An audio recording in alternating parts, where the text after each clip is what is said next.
Nous avons tous en tête l'image d'un soleil au visage rond, lisse et perpétuellement éclatant. Et c'est vrai que le soleil a longtemps été considéré comme le symbole de la perfection radieuse. Aussi, quelle surprise lorsque les astronomes du XVIIe siècle, en pointant pour la première fois un télescope vers notre soleil, se sont aperçus que son visage était loin d'être parfait. Il était couvert de taches noires. Et ce n'est pas tout. En voyant ces taches bouger, ils ont constaté que le Soleil tournait sur lui-même comme une vulgaire planète. La découverte des taches solaires a donc complètement transformé l'image idéale que l'on se faisait de notre étoile et elle a révélé bien de ses secrets. Mais cette découverte que nous, Européens, avons faite il y a 3 siècles, eh bien les Chinois l'avaient déjà faite 4000 ans avant notre ère en observant les taches solaires à l'œil nu. Ils en ont même fait une légende qu'ils ont appelée les corbeaux du Soleil.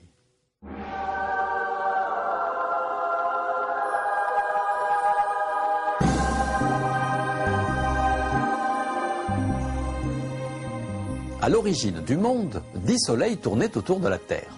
Tous étaient les fils de Dijun, le seigneur du ciel, et de sa femme, la reine-mère Xie. Toute la famille vivait dans un arbre géant du nom de Fusang. Il avait poussé dans un lac d'eau chaude, dans la vallée de la lumière, au-delà de l'horizon. Chaque enfant désirait ardemment se promener en compagnie de sa mère. Pour ne pas faire de jaloux, elle décida de les sortir chacun à leur tour. Chaque jour de la semaine, qui en durait 10, Xie accompagnait un de ses enfants et lui faisait traverser le ciel sur son chariot tiré par un dragon. Quand la semaine s'était écoulée et que les 10 soleils avaient effectué leur course, eh bien le tour du premier revenait. Les siècles passèrent et ce rythme semblait devoir se poursuivre à jamais.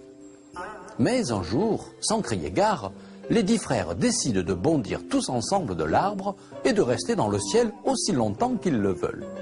Ils ne supportent plus la régularité de leur vie. Au début, les habitants de la Terre se réjouissent de la lumière et de la chaleur que dégagent tous ensemble les 10 soleils. Seulement, les plantes commencent à dépérir et les récoltes à brûler. Alors les hommes cherchent désespérément un moyen pour diminuer leur ardeur. Sur la Terre règne alors l'empereur Yao. Il a travaillé sans relâche pour construire un système de canaux artificiels permettant d'irriguer les terres de son royaume. Il a fini par réussir cette œuvre gigantesque et depuis, il se repose en veillant sur son pays.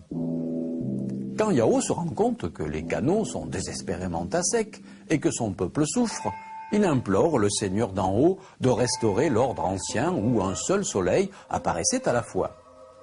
Le Seigneur du ciel entend la prière de Yao. Il ordonne immédiatement à 9 de ses enfants de retourner sur l'arbre géant. Mais les soleils sont tellement friands de liberté qu'il n'est plus question d'y renoncer. Alors, le Seigneur d'en haut envoie sur la terre l'un de ses plus puissants serviteurs appelé Yi. Yi a la réputation d'être un excellent archer. Le Seigneur du ciel lui offre un arc rouge et un carquois rempli de flèches blanches. Il lui recommande surtout de ne pas blesser les soleils, mais seulement de les effrayer afin qu'ils obéissent et qu'ils cessent rapidement de brûler les cultures de l'empereur Yao. Yi descend donc sur la terre. Et quand il voit la misère du peuple, il entre dans une grande colère. Sans attendre, il prend une flèche et l'envoie dans le ciel. Un bruit sourd se fait entendre, suivi d'un jaillissement d'étincelles en provenance d'un des soleils. Dans une pluie de plumes d'or, un grand corbeau à 3 pattes tombe à ses pieds. Une flèche blanche est plantée dans son cœur. Yi comprend alors que ce corbeau est l'esprit du soleil qu'il vient de tuer. Mais la mort d'un seul soleil a peu d'effet sur le climat. S'il veut vraiment sauver la Terre, Yi n'a pas d'autre choix que de désobéir au Seigneur d'en haut. Alors, il tue les soleils les uns après les autres, et à chaque fois, un corbeau noir à 3 pattes tombe à ses pieds. L'empereur Yao craint que plus rien ne puisse arrêter la détermination de Yi. Alors il s'empresse d'envoyer un de ses serviteurs pour voler la dernière flèche de l'archer. Et c'est ainsi que le dernier soleil fut sauvé. La température redevint normale, peu à peu l'eau se remit à couler dans les canaux et le peuple cultiva à nouveau la terre. Cependant, le Seigneur du ciel avait perdu 9 de ses fils. Alors furieux, il condamna son archer à vivre sur la terre comme un simple mortel. Mais parce qu'ils avaient sauvé les hommes, l'archer Yi et l'empereur Yao furent désormais honorés par le peuple comme de grands héros. Le phénomène le plus extraordinaire, que tout le monde observa avec surprise, fut l'apparition de 9 taches noires sur le dernier des soleils. Ainsi, l'esprit de ses frères n'avait pas totalement disparu.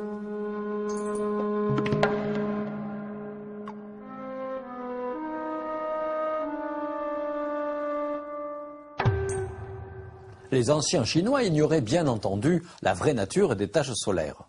Lorsqu'on les découvrit plus tard en Europe, certains savants ont craint qu'elles ne soient le signe d'un soleil en train de se solidifier et de former des croûtes. En fait, il n'en est rien. Bien au contraire, les taches sont la preuve de la bonne santé du soleil. La surface de notre étoile est comme une marmite en ébullition. Chaque bulle a la superficie de la France. Les grandes taches noires, qui ressemblent plus à des tournesols qu'à des corbeaux, sont beaucoup plus grandes. En revanche, leur température, de l'ordre de 4000 degrés, est inférieure à celle des bulles environnantes. C'est ce contraste qui les fait paraître noires.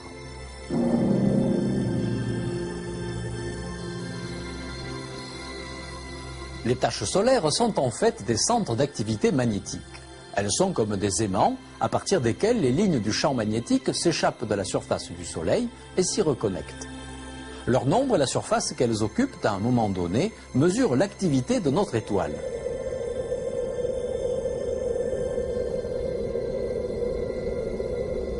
À certains moments, le Soleil nous présente une face tachée, à d'autres, on n'en décèle aucune. Ceci montre bien que l'activité solaire n'est pas constante au cours du temps. Elle obéit à un cycle de 11 ans. Au début d'un cycle solaire, les taches apparaissent aux latitudes les plus hautes et puis se rapprochent de l'équateur. L'activité magnétique atteint alors son maximum, c'était le cas en l'an 2000. À la fin, les taches disparaissent et le cycle suivant commence. Chaque nouveau cycle est dû à la régénération du champ magnétique à l'intérieur du Soleil. C'est une sorte de dynamo géante qui s'entretient toute seule régulièrement.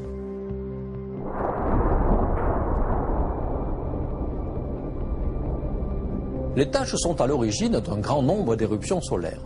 En quelques minutes, des protubérances gazeuses projetées dans l'espace forment des arches qui peuvent atteindre 50 000 km de haut. Elles sont extrêmement violentes. Chacune libère autant d'énergie que 10 millions de bombes H réunies. Les éruptions les plus puissantes perturbent l'atmosphère terrestre. Les rayons X et ultraviolets parviennent à la Terre 8 minutes après une éruption. Ils brouillent les communications radioélectriques. Les particules électrisées, elles, vont 10 fois moins vite que la lumière. Elles mettent 1 heure pour atteindre la Terre et elles créent des dysfonctionnements dans le matériel embarqué à bord des satellites, par exemple les micro-ordinateurs. Elles usent les panneaux solaires et elles mettent en danger la santé des astronautes lors de leur long voyage vers la Lune et bientôt vers Mars. En plus des éruptions, notre étoile émet un courant plus régulier de particules électrisées, c'est le vent solaire. Habituellement, ce vent souffle à plus de 400 km par seconde. Mais les éjections solaires massives peuvent le transformer en une véritable tempête qui s'abat sur la Terre au bout de 4 jours. Heureusement, notre planète s'abrite derrière son propre champ magnétique, une grande bulle capable de dévier le vent solaire comme le ferait la proue d'un navire. Grâce à ce bouclier protecteur, le vent solaire n'approche la Terre qu'au niveau des pôles. C'est ce qui crée les aurores boréales. Vu de la Terre, c'est une vision de rêve.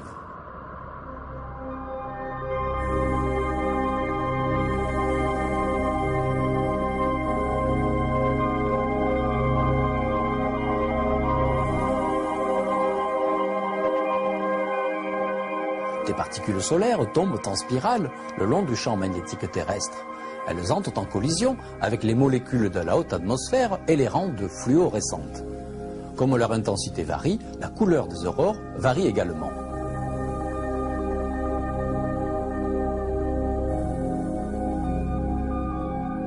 La sonde spatiale européenne Ulysse a survolé pour la première fois les pôles du Soleil en 1994. Nous avons récolté des informations sur l'héliosphère, cette grande bulle magnétique créée par le Soleil qui entoure et protège tout le système solaire. Celle-ci a des points faibles par lesquels de dangereux rayons cosmiques peuvent pénétrer. Le bouclier n'a pas la même efficacité tout au long du cycle solaire. Quand le Soleil est particulièrement actif, le bouclier s'affaiblit davantage de rayons cosmiques le pénètrent et modifient la composition de l'atmosphère terrestre. Le réchauffement climatique actuel, que l'on attribue généralement à une augmentation des gaz à effet de serre produits par l'activité industrielle, pourrait bien être dû en partie à ce phénomène que l'homme ne peut évidemment pas contrôler. Sous le règne de Louis XIV, l'activité solaire a été particulièrement faible, ce qui est un comble pour un roi qui se faisait appeler le roi Soleil. Cette période a été marquée par une absence de taches solaires et d'aurores boréales. Or, justement, l'Europe a connu une longue suite d'hivers extrêmement froids.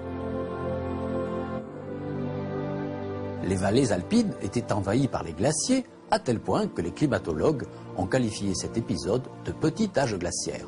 Par la suite, les choses sont rentrées dans l'ordre. Le dérèglement climatique que notre planète connaît actuellement soulève à nouveau quelques inquiétudes. Nous sommes à un maximum de l'activité solaire, mais son effet sur le climat, bien que soupçonné, n'est pas démontré de façon certaine. On sait néanmoins que l'activité solaire a une influence sur les rythmes biologiques. Par exemple, la vitesse de croissance des végétaux dépend du cycle solaire. On en retrouve l'empreinte dans les cercles de croissance des arbres, dont l'épaisseur varie en fonction de l'intensité du cycle solaire. Ainsi, les Chinois avaient, sans le savoir, deviné juste quant à l'influence des taches solaires sur le climat et sur la vie de la Terre. Mais ce sont les corbeaux noirs du Soleil qui tirent leurs flèches vers nous et qui, à l'arrivée, nous émerveillent par les draperies des aurores boréales.